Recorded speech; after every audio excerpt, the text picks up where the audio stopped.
Le monde est rempli de personnes blessées qui ne savent pas comment être qui elles sont. Elles n'agissent pas comme elles-mêmes parce qu'elles pensent que les personnes qu'elles sont ne valent rien du tout. Et alors, elles prétendent et essayent d'être quelqu'un qu'elles ne sont pas. Elles essayent d'être comme quelqu'un d'autre, de mettre des masques. Elles ont un sourire figé sur le visage. Elles agissent comme si tout va bien alors qu'elles saignent à mort intérieurement. Et Dieu ne veut pas qu'on ait à prétendre. Il veut que nous soyons assez honnêtes pour recevoir la guérison qui nous appartient grâce à la mort et la résurrection de Christ, et puis que nous soyons de vraies personnes, des personnes individuelles, confiantes en qui nous sommes en Christ, sans avoir de compétition avec quiconque et sans nous comparer à quiconque. Pouvez-vous dire Amen? Maintenant, j'ai une déclaration pour vous. Ce n'est pas grave si ça ne va pas. Nous refusons désespérément que les gens sachent que nous n'allons pas bien. Nous voulons que tout le monde pense que nous avons le contrôle. Je suis la personne qui va toujours bien dans le coin. Pas de problème, pas de problème. Pas de souci, cool. Mais après, quand vous devenez chrétien, le langage change, mais le problème est toujours le même. Louez le Seigneur. Merci Jésus. Gloire à Dieu. Amen, amen, amen. Vous allez à l'église avec votre face d'église, avec votre sourire figé du Saint-Esprit, avec le vocabulaire chrétien que vous avez appris.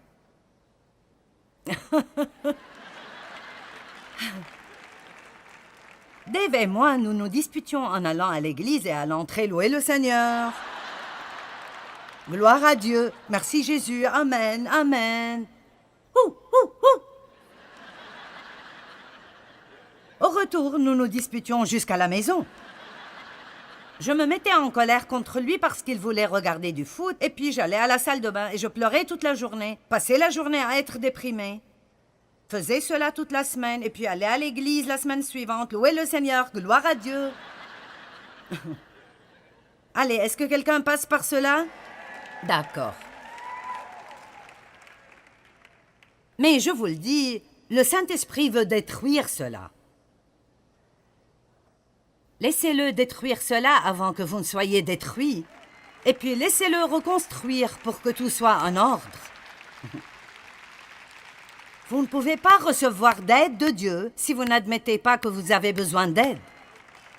Alors la première chose que nous devons faire est d'aller à Dieu et de lui dire « Je t'aime Seigneur, j'apprécie mon salut, mais je suis une épave. Et je veux de la vérité. Je ne veux pas vivre dans la déception. Voici une autre prière à prier tous les jours. Dieu, ouvre mes yeux dans toute région où je suis trompé et enseigne-moi la vérité. »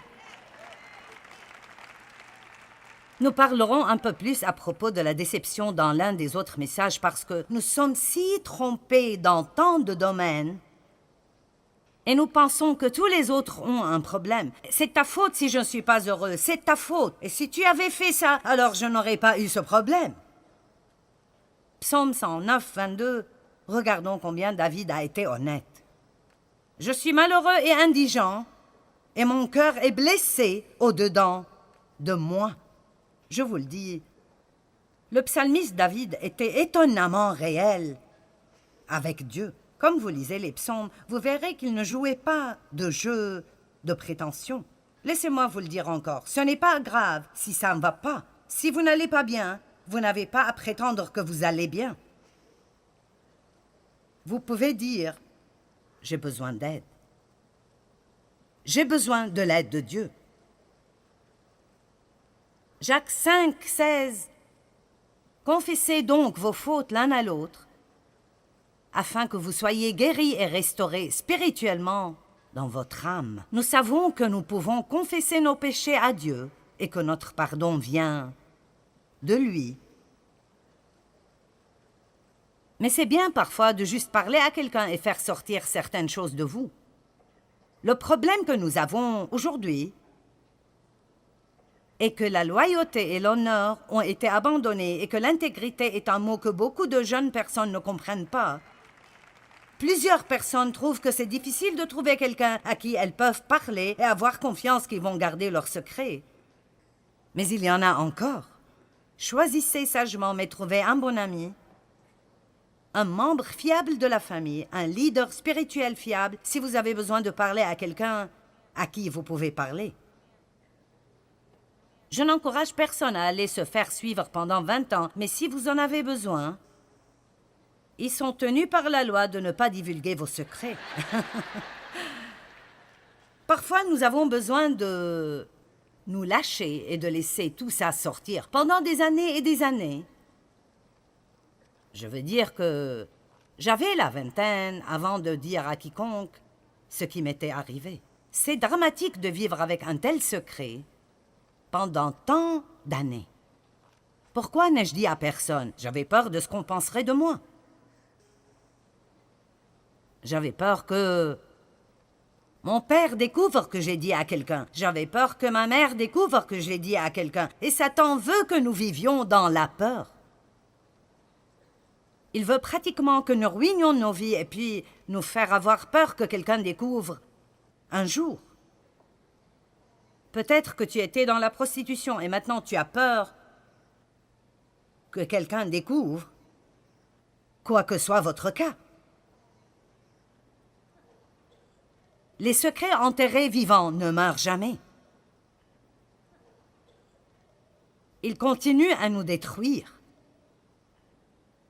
Et il y a de la valeur dans ce « confessez donc vos fautes l'un à l'autre » afin que vous soyez guéris. Parfois, si vous avez quelque chose qui vous dérange, l'ennemi vous attaque et vous ne pouvez juste pas dépasser cela. Je me souviens qu'une fois, j'avais un vrai problème de jalousie envers quelqu'un.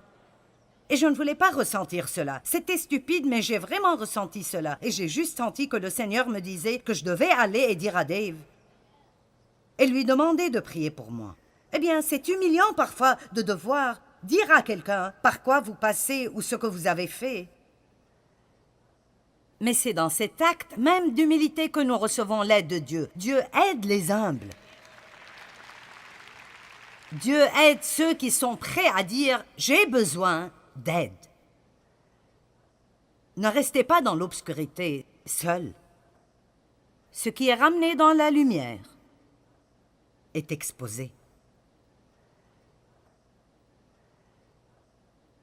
Souvent, quand nous avons des problèmes et nous avons mal, nous blâmons quelqu'un d'autre. C'est toujours la faute de quelqu'un d'autre.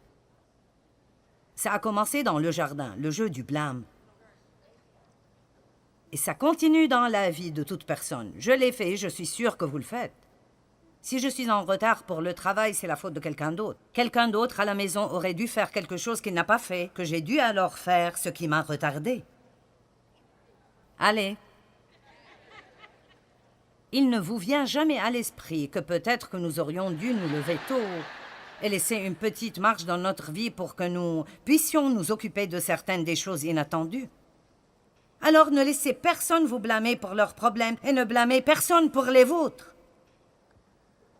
Vous dites, eh bien, ce n'est pas de ma faute, quelqu'un m'a fait ceci ou m'a fait cela. Eh bien, vous savez, peut-être que la façon dont vous êtes maintenant n'est pas votre faute, mais ne laissez pas cela devenir une excuse pour rester ainsi.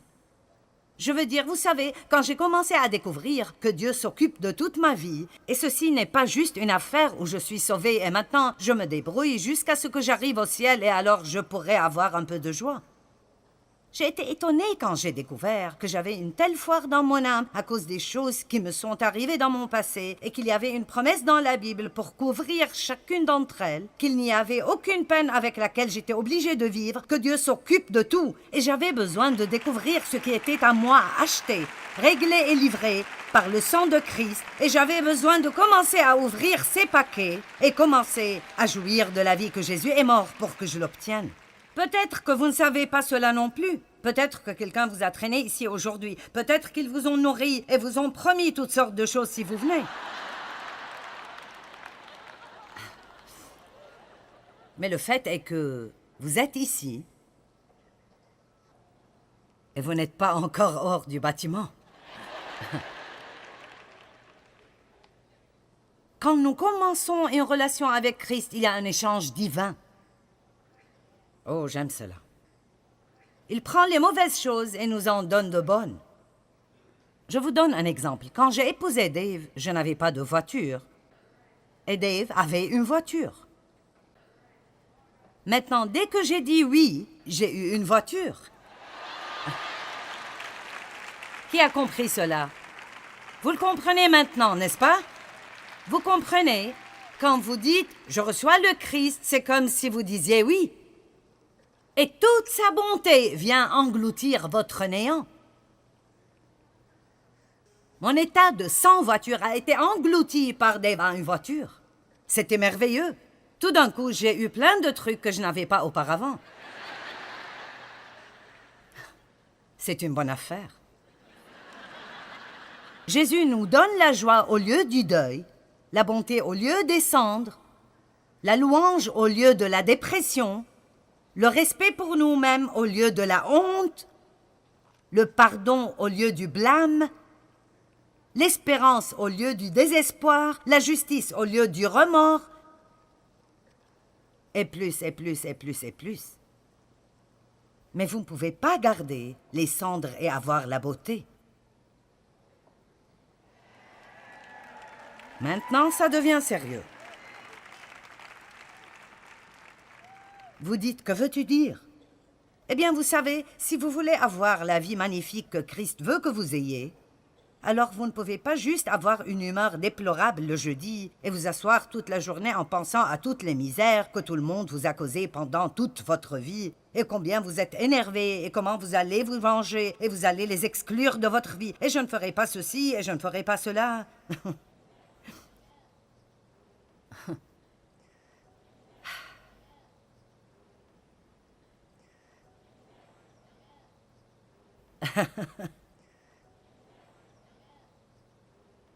Vous devez vous débarrasser de vos cendres. Vous les laissez tomber et vous obtiendrez la beauté.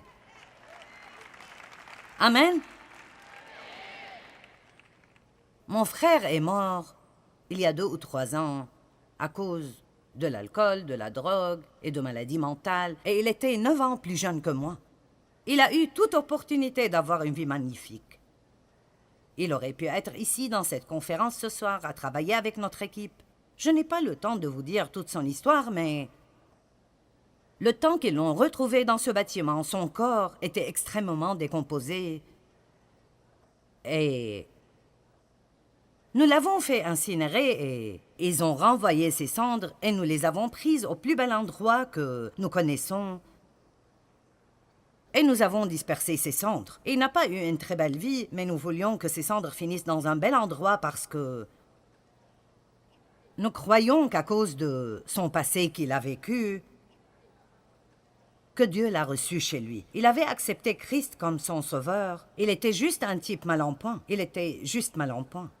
Dieu est extrêmement miséricordieux. Je crois qu'il comprend notre peine et même parfois notre perturbation. Et parfois, et je ne veux pas utiliser ceci d'une façon dégradante, alors ne soyez pas offensés si vous faites ceci. J'essaie juste de faire une analogie. Parfois, quand les gens font incinérer leurs proches, ils gardent leurs cendres quelque part. Et vous pouvez faire cela dans votre vie. Vous pouvez avoir les cendres de votre passé et vous pouvez les garder quelque part. Peut-être que vous ne leur prêtez pas attention souvent, mais là, parfois, vous voulez juste aller et les voir de nouveau.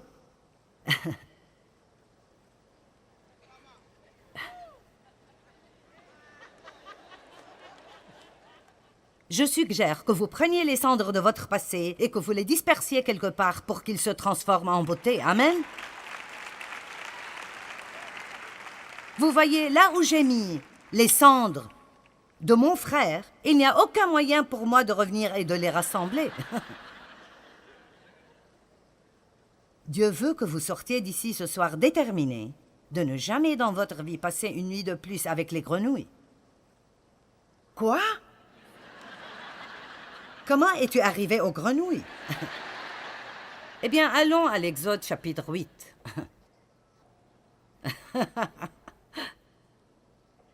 Je vais en fait refaire ce message et l'appeler « Une nuit de plus avec les grenouilles quelque part ».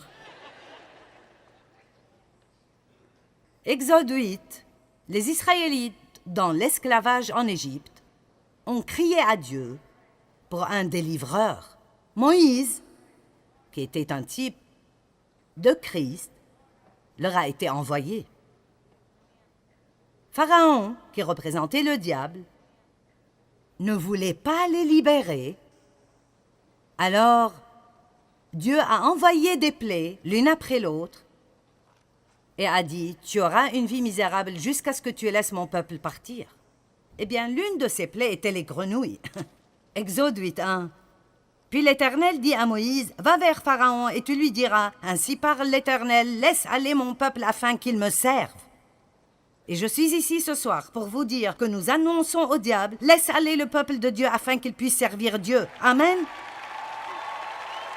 Je serai le porte-parole de Dieu ce soir et je dirai, ainsi parle l'Éternel, laisse aller mon peuple. Amen. Si tu refuses de le laisser aller, je vais frapper par des grenouilles toute l'étendue de ton pays. Le fleuve fourmillera de grenouilles. Elles monteront et elles entreront dans ta maison, dans ta chambre à coucher et dans ton lit, dans la maison de tes serviteurs et dans celle de ton peuple, dans tes fours et dans tes pétrins. Dieu peint une image ici, des grenouilles partout. Vous savez, si vous avez de la misère dans votre vie, elle est partout où vous allez. Des grenouilles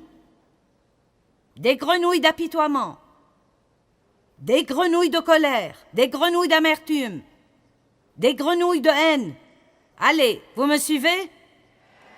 Des grenouilles. Bon. L'Éternel dit à Moïse, dis à Aaron, étends ta main avec ta verge sur les rivières, sur les ruisseaux et sur les étangs, et fais monter les grenouilles sur le pays d'Égypte. Aaron étendit sa main sur les eaux de l'Égypte, et les grenouilles montèrent et couvrirent le pays. Mais les magiciens en firent autant par leur enchantement et sortilège.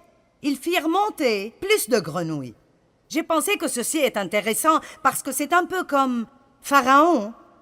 Au lieu de prier « Dieu, je comprends, débarrasse-nous des grenouilles », il s'est tourné vers des gens pour résoudre le problème et tout ce qu'ils ont fait est d'amener plus de grenouilles. Vous voyez? Quand vous allez chez des gens pour résoudre vos problèmes que seul Dieu peut résoudre, vous ne ferez qu'obtenir plus de grenouilles au-dessus de vos grenouilles.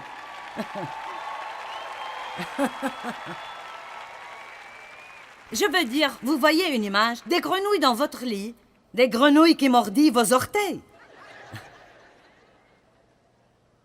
Verset 8. Pharaon appela Moïse et Aaron et dit, « Priez l'Éternel afin qu'il éloigne les grenouilles de moi et de mon peuple, et je laisserai aller le peuple pour qu'il offre des sacrifices à l'Éternel. Préparez-vous. » Et Moïse dit à Pharaon, « Glorifie-toi sur moi. Pour quand prierai-je l'Éternel en ta faveur, en faveur de tes serviteurs et de ton peuple, afin qu'il retire les grenouilles loin de toi et de tes maisons? Il n'en restera que dans le fleuve. » Et Moïse a dit, « Ok. Quand est-ce que tu veux que je demande à Dieu de te débarrasser des grenouilles? » Et Pharaon répondit, « Pour demain. »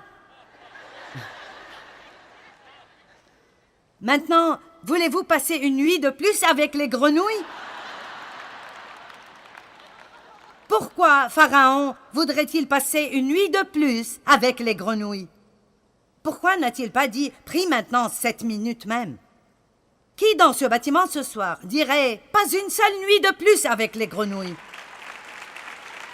Vous savez quoi? Demain est probablement le mot le plus dangereux dans la langue française. Demain. Débarrassons-nous des grenouilles demain. Allons au lit avec elles une nuit de plus. Allons, vous me suivez les gars? Quand pardonnerez-vous aux gens qui vous ont blessés?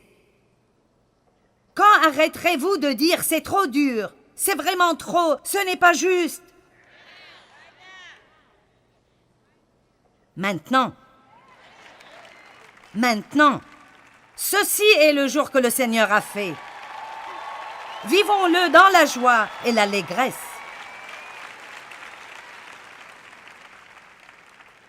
Quel est le moment le plus important dans votre vie? Certains diraient le jour où j'ai reçu Christ. Pour certains, c'est peut-être ce soir.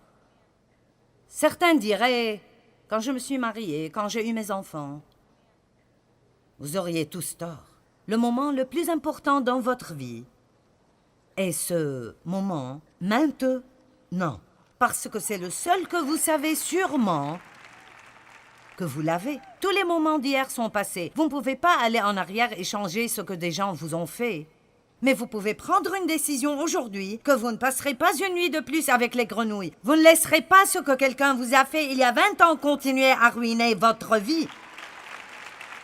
Vous devez persévérer et vous obtiendrez la beauté au lieu des cendres, la joie au lieu du deuil, la louange au lieu de l'abattement. Amen. Vous savez, Jésus a nourri plusieurs milliers de personnes avec le déjeuner d'un petit garçon.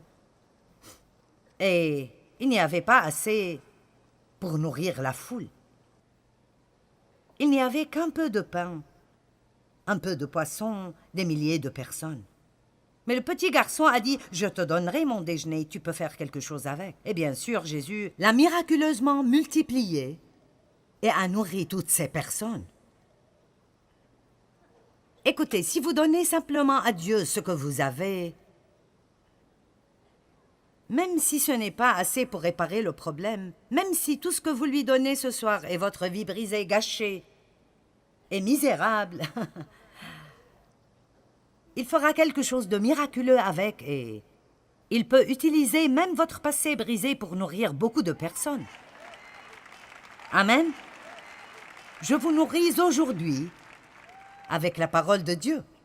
Je brise le pain avec vous en quelque sorte. Et il se multiplie. Il arrive à vous et il arrive à ces millions de personnes qui regardent à la télé.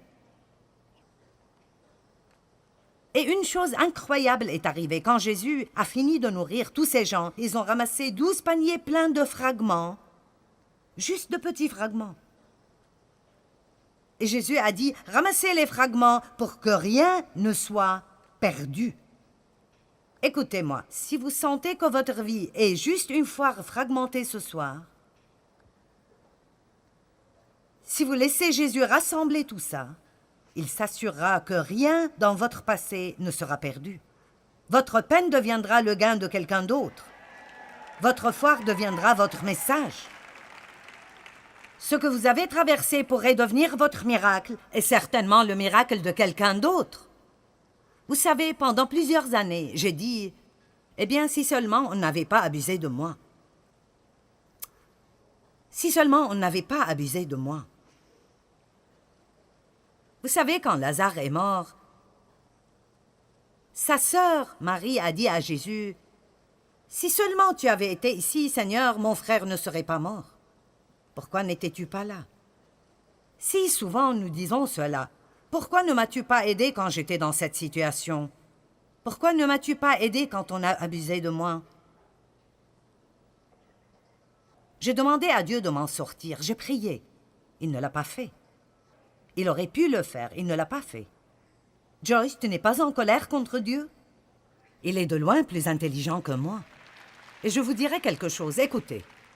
Il n'en m'en a pas sorti, mais il m'a aidé à la traverser. Allons maintenant, il m'a aidé à traverser. Et je veux vous dire quelque chose. J'ai eu une expérience avec Dieu. Et maintenant, Dieu a pris cette foire brisée. Et ici, maintenant, ce message, ma vie guérie, ma vie restaurée, ce message a le potentiel de mettre des millions de gens au début d'un chemin de guérison dans leur vie. Si Dieu m'en avait sorti quand je voulais en sortir, ça aurait été bien, mais je n'aurais pas eu ce message. Je n'aurais pas eu ce message. Comment Dieu travaille dans tout ça. Et je sais que parfois ça nous paraît être injuste, mais je vous dirai une chose. Quoi que j'ai perdu, oh mes amis, laissez-moi vous le dire, Dieu m'a donné le double au lieu de mes troubles. Amen. Et il fera la même chose pour vous. Plus de grenouilles! Je crois qu'il est temps de prendre une décision, de sortir de l'esclavage, de laisser tomber les grenouilles et de trouver la liberté que Jésus est mort pour que vous l'ayez. Ne vivez pas dans votre peine passée un jour de plus.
Biết Judah.